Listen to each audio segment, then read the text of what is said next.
Welcome back to another edition of the Magic Latest Podcast where we discuss everything Orlando Magic basketball. I'm your host, Jalon Dixon, and today we've got a ton to get into. But before we get started, remember to like, comment, and subscribe for daily Orlando Magic content. We are on the road to 1,000 subscribers and trying to become one of the biggest Orlando Magic pages here on the YouTube platform. With that being said, remember to hit that post notification bell so you always know when we're dropping new videos.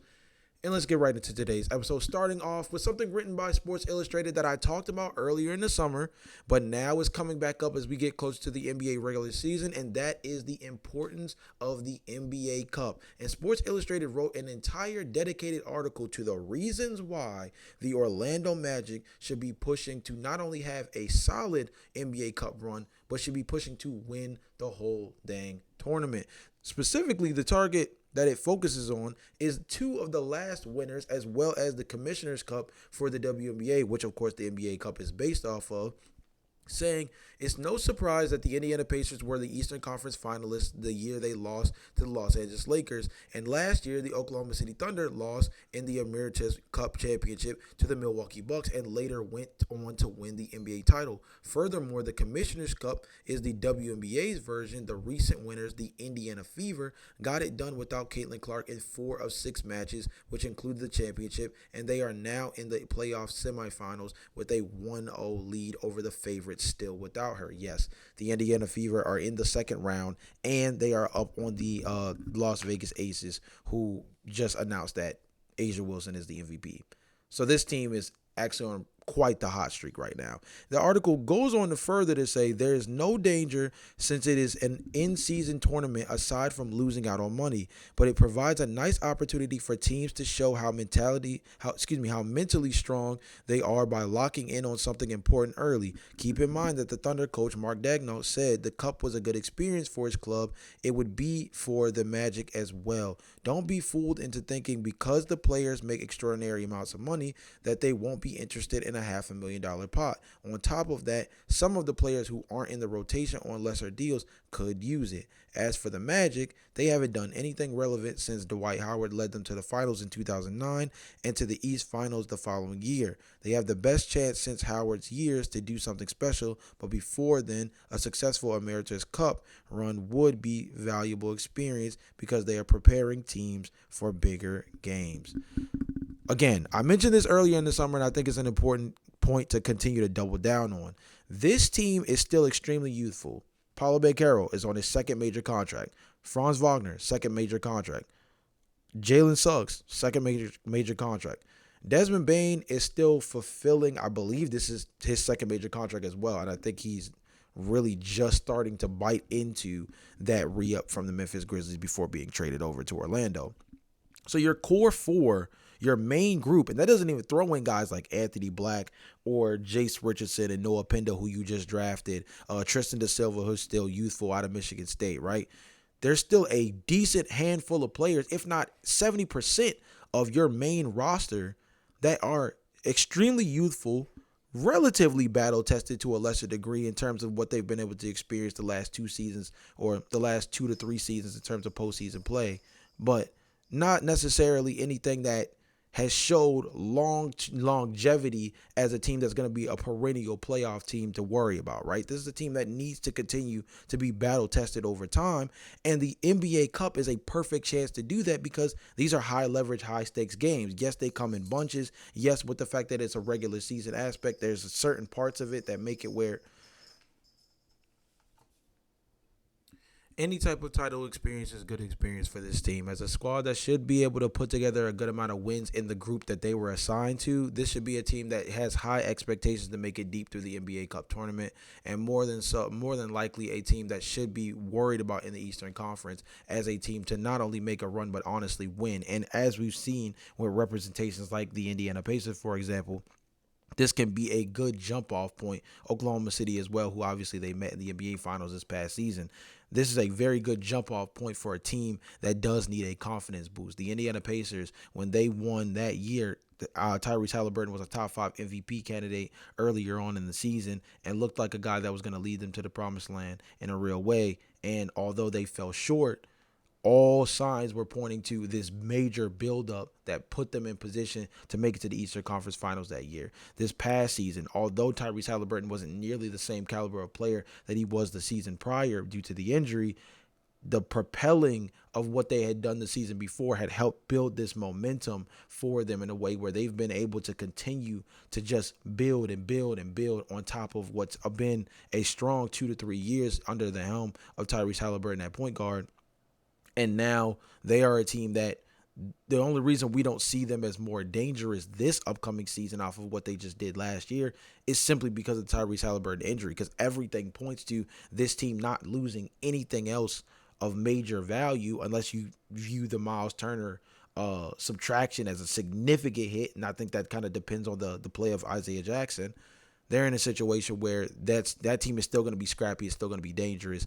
Even without Tyrese, they're just not considered title contenders without Tyrese for understandable reasons. When you look at the Orlando Magic, they are going to be in really good position to not only run the table for this, but I think if they do what is expected of them, if they do what their roster on paper says they are capable of doing, not only could the NBA Cup be a good space for them, but it could be a good takeoff point for them to make that jump in a season where they are kind of expected to make a deep run in the actual NBA playoffs. They are expected to be one of these teams that we're talking about as real NBA title contenders come April, come May, right? That's the expectation when you look at teams like the Celtics and you look at teams like Milwaukee and you look at teams like Indiana who are depleted due to one reason or another.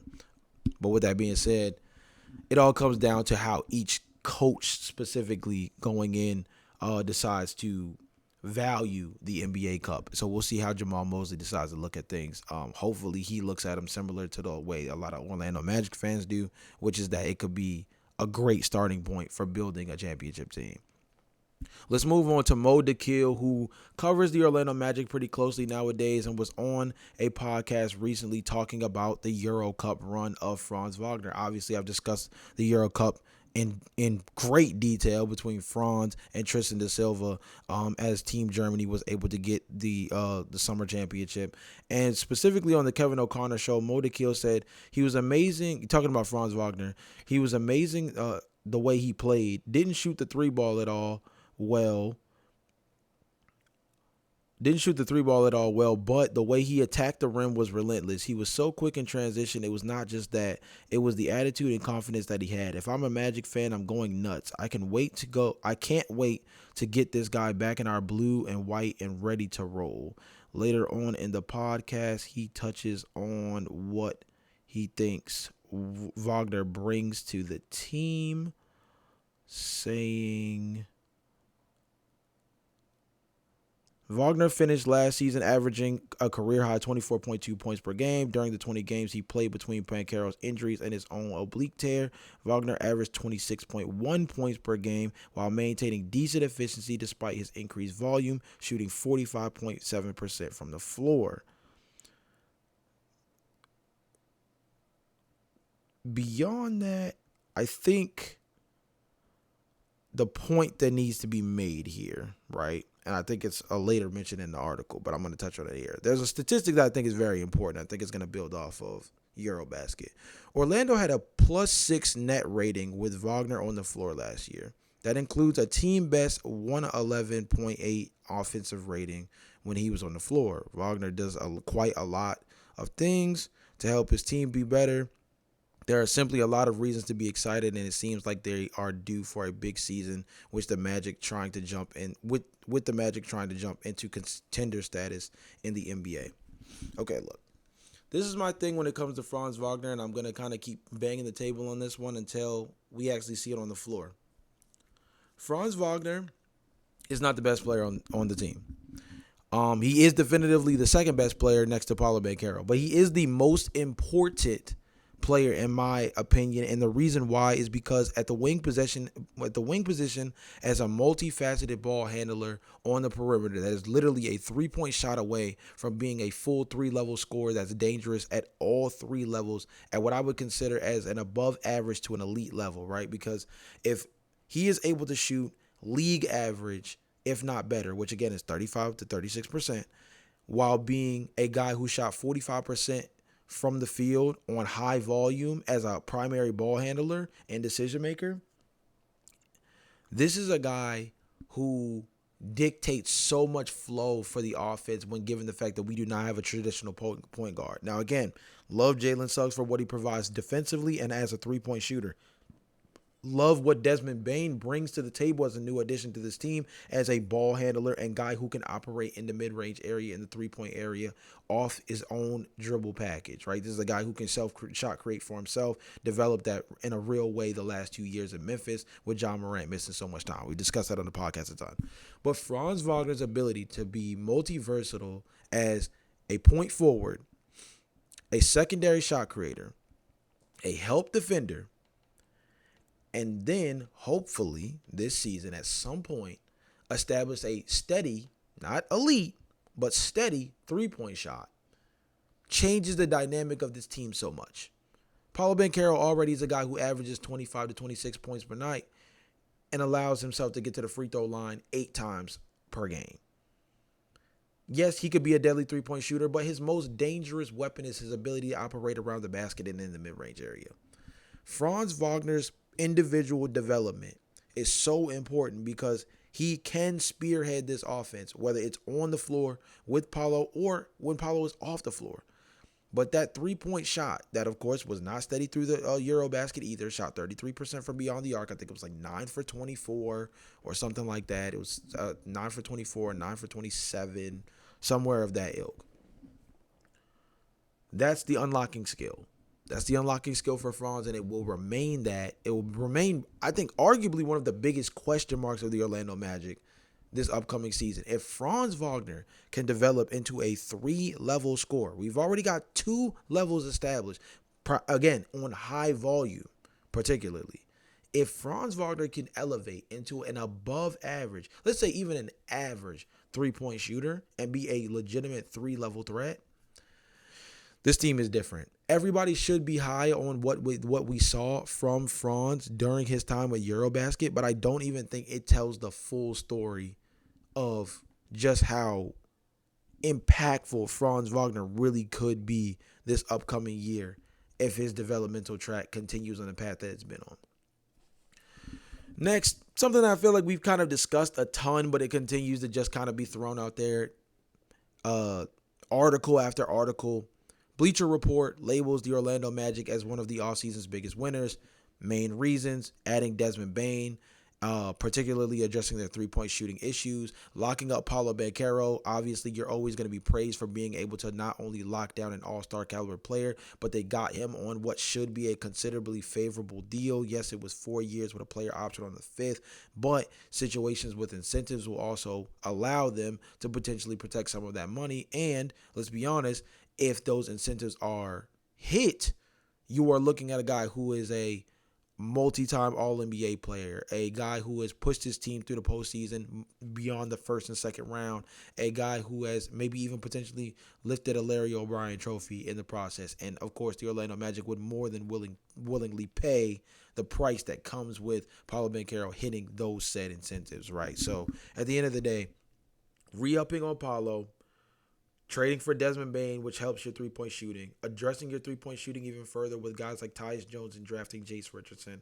getting a solid draft steal / diamond in the rough in Noah Penda, who could be a legitimate Jonathan Isaac successor in the future, and positioning yourself still to have a future draft pick and young assets like Jet Howard, Goga Batadze. I believe you have a 2032 is the only tradable asset they have, but nonetheless, position themselves to maybe even recoup some of that potential draft capital with guys like Jet, Goga, Jonathan Isaac to a lesser degree, right? So they are positioned in a real way where they don't have a ton of financial flexibility, but you put together all of the things they did this offseason in terms of their player personnel, and then you add in what they did from a coaching perspective in terms of bringing in a quote-unquote offensive coordinator, bringing in a developmental coach in Shamgod.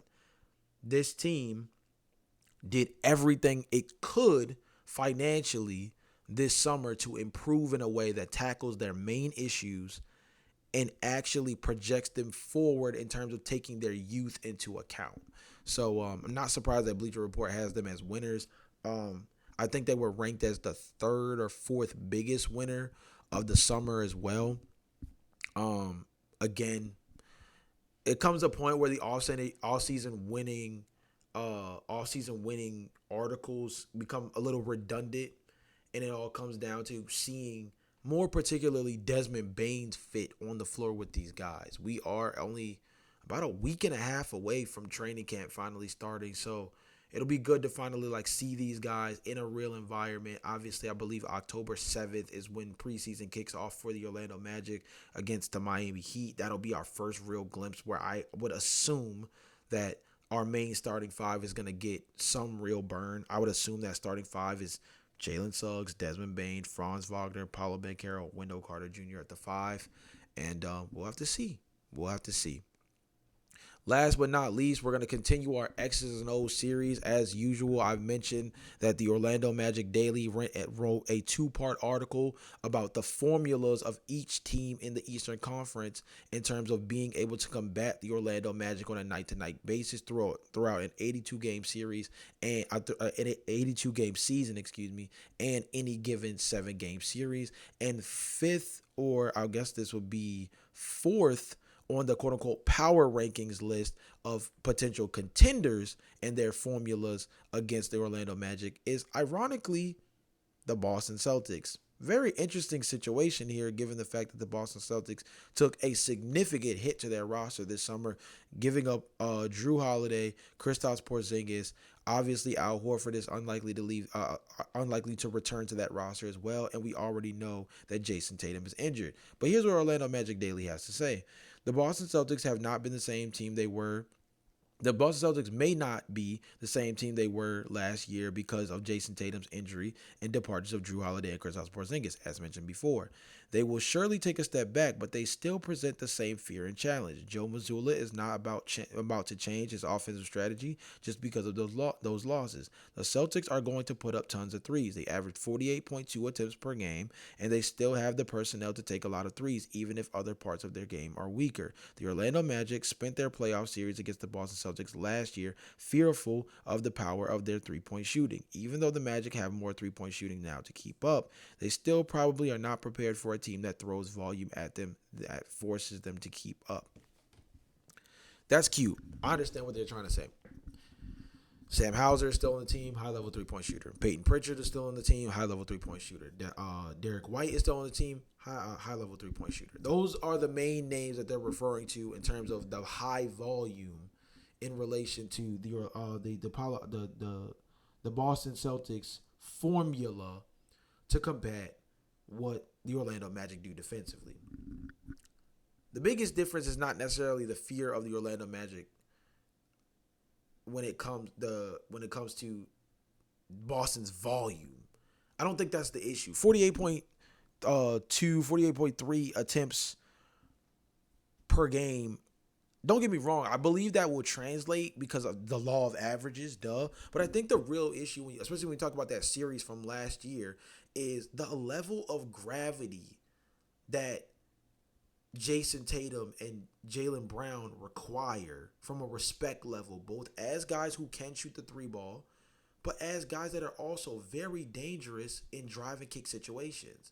These are guys that are very dangerous as slashers from the top of the key. These are guys that love to attack from the perimeter and create opportunities for themselves.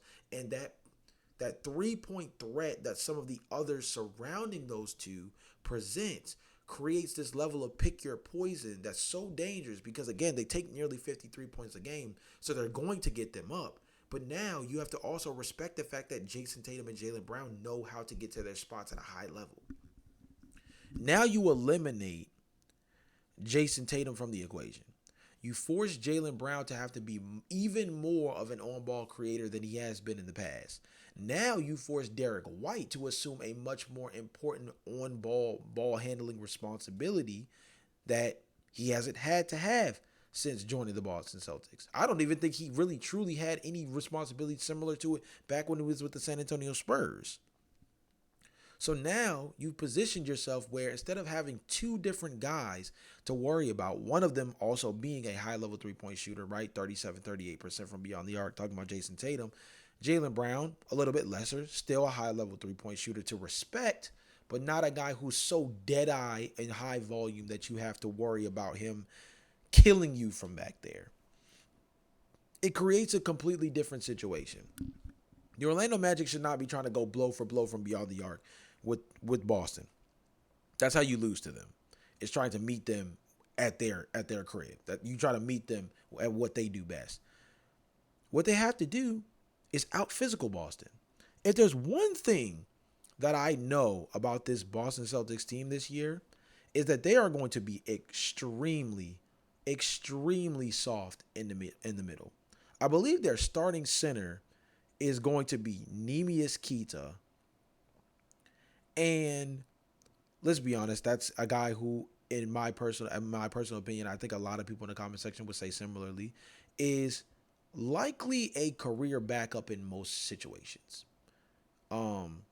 Just being all the way honest here. Don't get me wrong, Al Horford is, significantly aged for the role that the Boston Celtics would like to have from him as a, shot blocking center, guy who can hold down the middle, all those things, right? But Amari Williams is not that. Neemias Queta is not that. Luka Garza definitely is not that.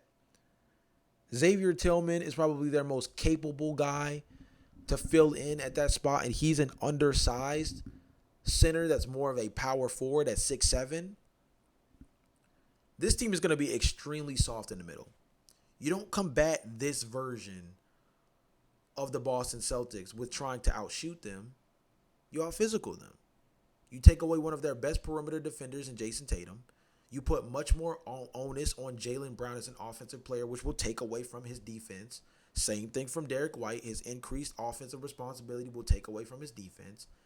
And now you attack. You attack the middle. You know that they do not have a high-level rim defender underneath the basket. Paolo Banchero's goal, sole mission in any game against the Boston Celtics should be to get 8 to 10 free throw attempts in said game.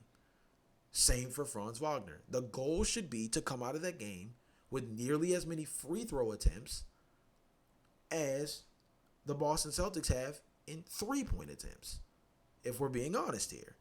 Because this team, the biggest thing that hurts them with this Jason Tatum injury, paired with obviously losing out on Drew Holiday, paired with having a sound defender in Al Horford even at his excessive age, paired with even losing out on Kristaps Porzingis, which, say what you want about his injury concerns and the sickness and illness and all of that stuff, the dude is a stretch five that shot just under 40% from beyond the arc when healthy, and is 7'1", 7'2", that can act as a real rim deterrent in spot situations.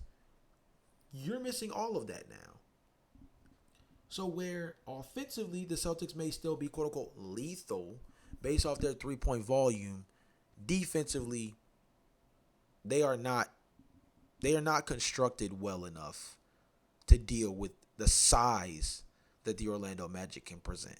There's a real lineup. There's a real non-center lineup for the Orlando Magic with Jalen Suggs, Desmond Bane, Franz Wagner, Tristan da Silva, and Paolo at the 5 that I think could outpace this team and still out-physical this team. Paolo Banchero 1v1 versus Xavier Tillman, I'm taking Paolo Banchero in a one-on-one situation offensively. I would even say the same if Paolo Banchero has to go one-on-one against Neemias Queta, who is, if I'm not mistaken, not the crazy, standard 7-footer. Standard 7-footer. Luka Garza, barbecue chicken. The goal for this team would be to put those guys in foul trouble, and they would experience a lot of trouble, a lot of issues. So I'm surprised that the Boston Celtics are this high on the quote-unquote contender issues list. But nonetheless, this might be the easiest version of the Boston Celtics that the Orlando Magic have faced in quite some time. Definitely the Paolo Banchero era by a landslide. The three-point shooting is just not enough. I don't know. You guys let me know in the comment section down below. How do you guys feel about the Orlando Magic going into this upcoming season? We are so close to NBA training camp and so much closer to the start of NBA tip off, and that means that we're gonna have 82 games of elite level basketball and an MVP run loading. But with that all being said, this has been another edition of the Magic Latest Podcast. Remember to like, comment, subscribe. I will see you guys tomorrow with some more news. But until then, peace.